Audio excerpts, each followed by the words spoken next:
जब पूरी दुनिया की निगाहें सीरिया युद्ध पर जमी हुई थीं, उस वक्त पुतिन का रूस यूक्रेन पर ऐसे भीषण जमीनी और हवाई हमले कर रहा था जिसने यूक्रेन के अंत की शुरुआत कर दी।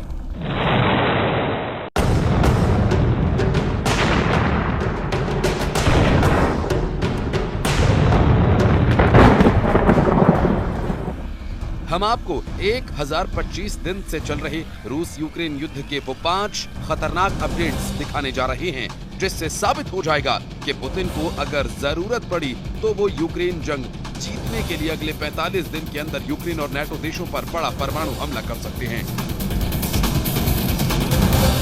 पुतिन ने उत्तर कोरिया के सुप्रीम लीडर किम के सैनिकों के जरिए पूर्वी यूक्रेन में भीषण तबाही मचाई है। आपको बताएंगे किम के लड़ाकों ने कैसे और कहां यूक्रेन के 300 सैनिकों को भून डाला।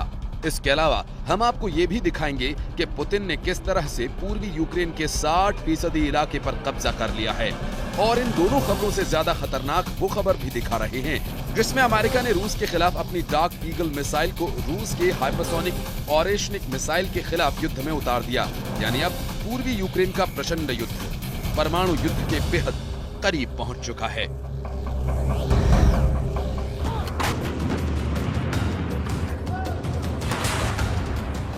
रूस यूक्रेन के बीच जारी 33 महीने से ज्यादा की जंग में राष्ट्रपति जेलेंस्की ने जंग का हर पैंतरा पुतिन के खिलाफ इस्तेमाल कर लिया है, लेकिन अभी तक न तो अमेरिका और न ही नेटो के 32 देश पुतिन के रूस पर भारी साबित हुए हैं।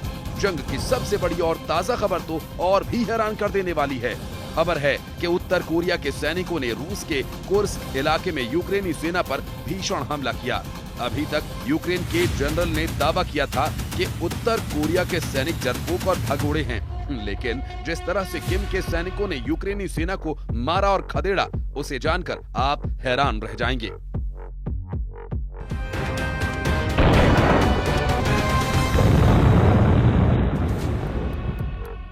6 अगस्त 2024 से यूक्रेनी सेना ने रूस के कुर्स्क में बहुत बड़े इलाके पर कब्जा शुरू कर दिया था, लेकिन सिर्फ 70 दिनों के अंदर रूसी और उत्तर कोरियाई सैनिकों ने कुर्स्क में यूक्रेन की बढ़त को पूरी तरह से रोक दिया। रिपोर्ट के मुताबिक कुर्स्क क्षेत्र में यूक्रेनी सैनिकों ने उनका पहला गांव किम के सैनिकों ने छीन लिया है। 6 और 7 दिसंबर के बीच उत्तर कोरियाई सैनिकों ने यूक्रेनी सेना पर भीषण हमले करते हुए कुर्स्क के प्लेखोवो गांव पर कब्जा कर लिया है। अमेरिकी मीडिया में दावा यह किया गया कि उत्तर कोरियाई सैनिकों के हमले में 300 से ज्यादा यूक्रेनी सैनिक मारे गए हैं। रिपोर्ट में यह भी बताया गया है कि यूक्रेनी सेना पर उत्तर कोरिया के स्पेशल फोर्स के कमांडोज ने हमला किया, जबकि कुछ रिपोर्ट्स में जिक्र है कि उत्तर कोरियाई कमांडोज एक खदान के जरिए से 2 किलोमीटर चले और उसके बाद यूक्रेनी सेना के मोर्चे को पूरी तरह से तबाह बर्बाद कर दिया।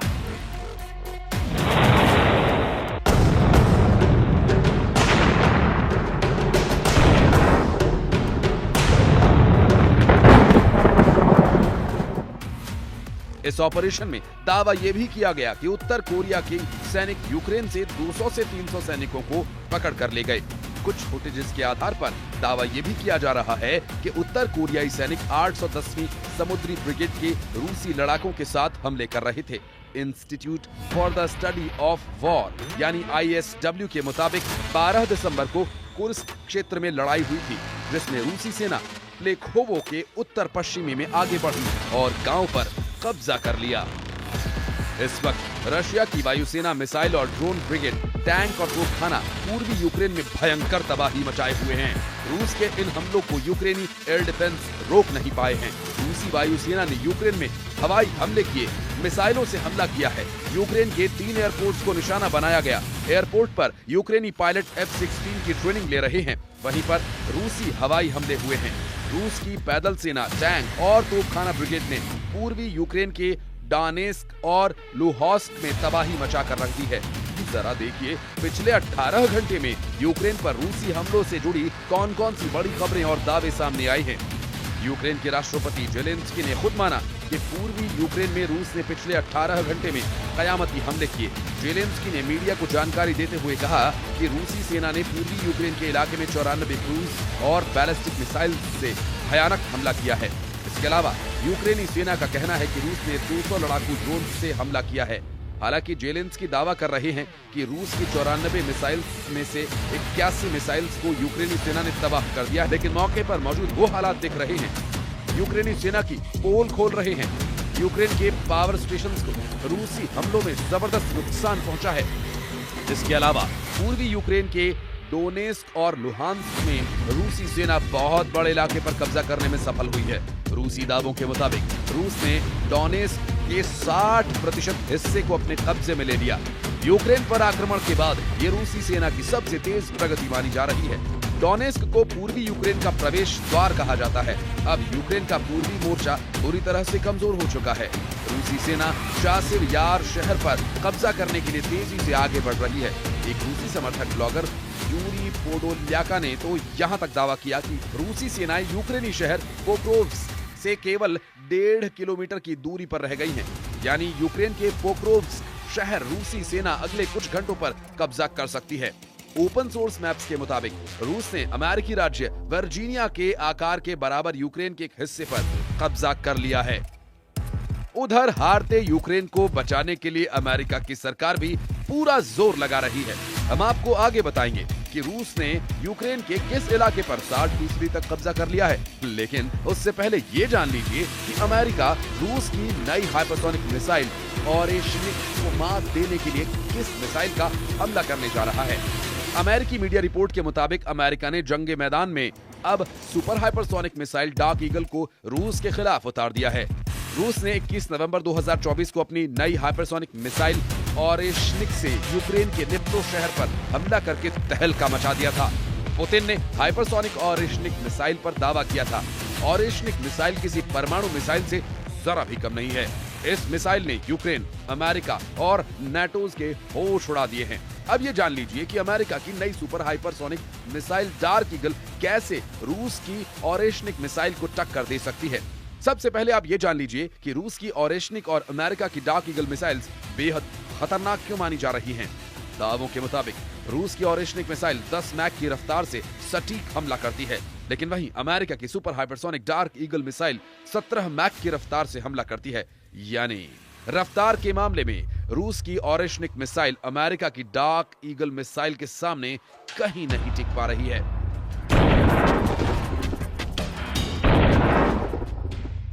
लेकिन रूस की ओरेशनिक मिसाइल एक बार में 6 वॉरहेड्स के साथ हमला कर सकती है, जबकि अमेरिका की डार्क ईगल मिसाइल एक एंटी मिसाइल प्रणाली है जिसमें ओरेशनिक जैसी हमले की क्षमता नहीं। डार्क ईगल में हाइपरसोनिक ग्लाइडर बूस्टर्स हैं जो इसे भयानक रफ्तार देते हैं। ओरेशनिक में ग्लाइडर बूस्टर्स नहीं, लेकिन इसमें परमाणु हथियारों जैसी क्षमता है। डार्क ईगल 17 मैक यानी ध्वनि की रफ्तार से 17 गुना तेज रफ्तार से 3000 से 3700 मीटर प्रति सेकंड की गति प्राप्त कर लेती है।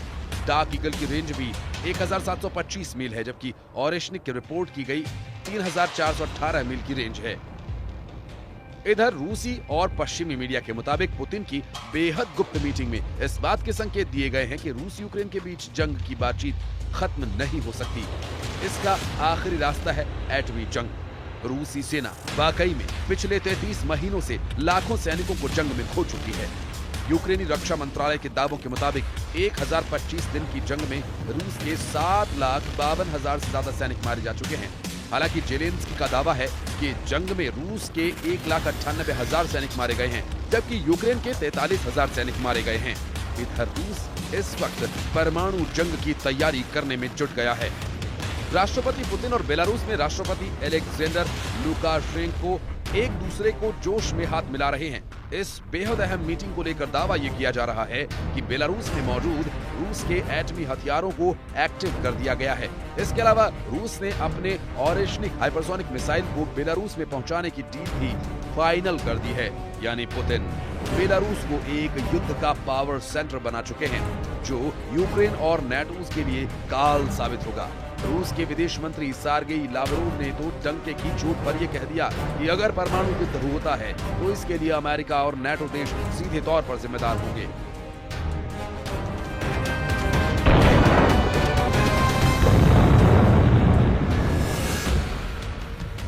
हैरानी की बात तो यह है कि हारते यूक्रेन को जिताने के लिए जाते जाते राष्ट्रपति बाइडेन अरबों रुपए यूक्रेन को दे रहे हैं। अमेरिकी मीडिया के मुताबिक अमेरिका ने यूक्रेन को 4.2 हजार करोड़ की सैन्य सहायता का ऐलान कर दिया है और इन पैसों से यूक्रेन को ज्यादा घातक हथियार और मिसाइल्स देने की तैयारी हो रही है।